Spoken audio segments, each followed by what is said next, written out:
Hey everyone, it's Argonath here from Return of the Fan, and I came across this article in IndieWire about how Will Packer, who is the producer for the Academy Awards, is going to save the Academy Awards. And really, it does need saving because it's in the doldrums.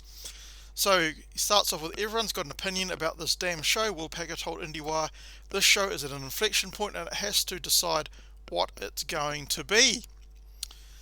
All right, so he's going to go on about how he's going to save the Academy Awards. Have you actually watched any Academy Awards in recent history? I used to watch it all the time, maybe 10, 20 years ago. But after they just started putting movies which no one had heard of, and they never put any of the kind of more popular movies into the categories, I basically just stopped watching. I mean, when Lord of the Rings came out, Fellowship of the Ring, how that did not win an Academy Award, I will never know. And that put me right off the Academy. I mean, I watched the Academy Awards just to see if hopefully Lord of the Rings, Fellowship of the Ring would actually win Best Picture, but it didn't. I had to wait till Return of the King for it to actually win. But basically, I just stopped watching after that because I couldn't believe that that didn't win that particular year. I mean, I guess it comes down to opinion, but that was a pretty huge movie, and it seems to be that the Academy doesn't really like populist movies, things that are popular with people, with the fans, and that could be why you're actually losing a lot of ratings and Oscars are tanking. So before we get into this article, let's have a look at the history of the ratings for the Academy Awards. So, after a year where the pandemic devastated the film industry, the number of TV viewers watching the Academy Awards collapsed to an all-time low, according to Nielsen data.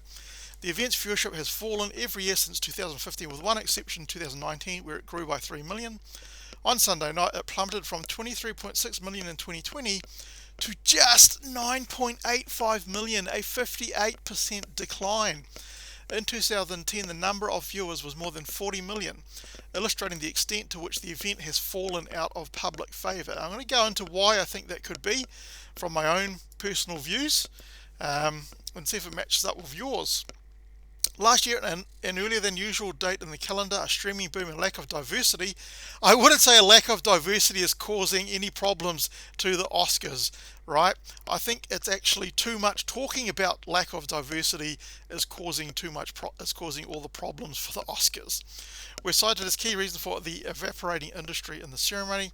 This year, COVID-19 has also hastened the decline. It is believed that shuttered cinemas combined with the lack of blockbuster contenders and high levels of unfamiliarity with the lineup also contributed to Sunday night's ratings. So this was 2021 ratings.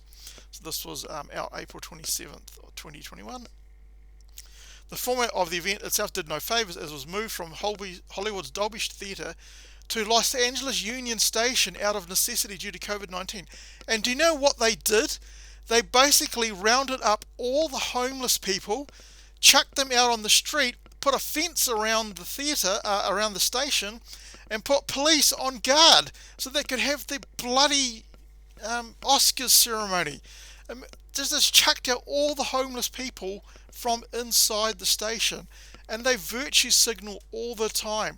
It's absolutely disgusting behaviour by these no-hopers. As Gary from Nerdrotic says, these adult pretenders. I think that's a great line from Gary from Nerdrotic.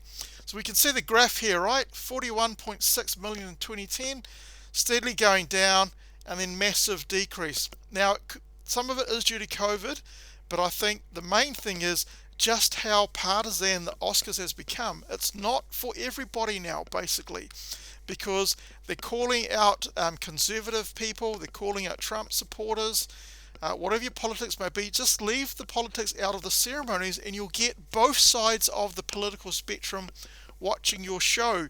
If you keep calling out conservative people, then obviously you're only going to end up with the left-wingers watching your show, and not all of them are going to watch your show anyway. So of course the ratings are going to drop. I mean, in America, roughly half are Republican or right-wing, roughly half are left-wing. So basically you drop 50%, then you're going to get a massive drop in viewers, aren't you? So let's have a look at what Will Packer is saying. Oscars 2022 will be a huge pendulum swing away from last year's pandemic. Will Packer is proudly mainstream of commercial movies. This isn't the first time the Academy talked him into producing the Oscars, but it's the first time he talked himself into it. Blah, blah, blah. Packer sold Academy CEO Dawn Hudson and President David Rubin on his vision of an entertaining show that would lure a bigger audience while honouring Oscar winners at the same time. We have long been fans of Will, both the movies he makes and the reputation for being the ultimate showman, said Rubin in a statement. We believe he's an ideal producer for this year, bringing to the movie lovers from all corners and celebrate and elevate the joy that movies bring. We're excited to see his vision come through. No, he's not going to bring in people from all corners, because you can bet your bottom dollar it's going to be another left-wing biased ceremony where all of these Hollywood pretenders get up, virtue signal about climate change, about Black Lives Matter, all that kind of stuff, and it just turns the normal people off, because we've got bigger things to worry about than that kind of stuff that you bring up. Change is not easy. For better or worse, he will be remembered as a guy who ushered in a different Academy Award show. Here's Hal Packer, backed by the first all-black Oscar producing team. Why do you even need to say first all-black Oscar producing team? You don't need to say that at all. It makes no difference what their race is. It just only makes a difference as to how good they are. Absolutely ridiculous. Check in with two-time Oscar host Chris Rock. It's just a bit of fluff there. You can read through that if you really want to. That's just rubbish stuff that doesn't do anything. Forget about a single host. Packer debunks the notion that the trio of only murders in the building stars Steve Martin, Selena Gomez, Martin Short were at the top of his host wish list and gave him the idea of hiring 3 hosts. None of that is true, he said. This is a big job and it requires a multiplicity of skill sets in order to control the narrative for the whole night. It's a long night. 3 hours is a long time for the show, and oft times it's been longer than 3 hours. Well, it hasn't stopped other people who did excellent jobs for it. You just need to pick the right person, but because of your bullshit left-wing politics, you don't pick the right people for the job, because they might have said something wrong 10, 15 years ago, which isn't that wrong anyway. Packer always wanted multiple hosts, he said. This year I didn't want to put it on a single person's shoulders. In the history of the show, we've had some amazing singular hosts who have come in and carried the show masterfully. It's a different time now. The way the audience watches the show is different. The weight of the job is different. It's always been a huge task and undertaking. But as of late, it is something that requires somebody to be fearless to take on this job, and it's built for multiple people to share the load and helping to crack the story of that night. I don't believe so. I think one person can do just an excellent job. It just depends on who you actually get. But give it a go and see what happens. When casting the presenters, Pack said the worst thing the show could do is be boring. I need interesting people who have a connection with viewers and the ability to hold their own on the stage and environment. This is a different award show. Hosting and shepherding and threading and leading the narrative of the 3-hour award show is really tough. I need people who can handle it. The number one thing was the 3 hosts who were fearless, who would have good chemistry and feel organic and not forced. Packer is excited to see what this trio will do on Oscar night. We got exactly who we were supposed to have: Amy Schumer, Wanda Sykes and Regina Hall. Amazing. No men at all. Obviously. So not pushing any equality there. Just get 3 women. These 3 women are fiercely funny in their own right, and they each bring something different to the show. I want people to go, whoa, these 3, I didn't picture that. What are they going to do? I don't think anyone's going to think that. The 3 will weave in and out of the Oscar cast. The show will flow, not unlike a movie, in that there will be different themes and different feel and different energy throughout the night. It will not feel or look or sound like one show for 3 hours. It's take you through the course of the cinematic journey. There will be times when all 3 are on stage, and there will be times when it's just one. Think Super Bowl. What? At the Critics' Choice Awards, former Oscar host Jimmy Kimmel introduced awardee Billy Crystal by saying he told him to play to the Oscar room for laughs, not the outside audience. Packer does not share that philosophy. This is not a show that is for Hollywood, by Hollywood, just Hollywood tonight. That's all it actually ever is. That is all it is, and you know it by who they actually nominate for the movies. They only nominate movies which the Hollywood Academy and the Hollywood people like. They don't nominate movies which other people like. Look at the Best Picture nominations for 2022. Now, where is it? Best Picture. Right. Belfast. I've kind of heard of that. Don't know anything about it. Coda, haven't heard of it. Don't Look Up. Is that movie on Netflix about an asteroid? Seemed really pathetic to me. Drive My Car, never heard of it. Dune, about the only one that I could actually think would be worthy of being on the best picture list. King Richard,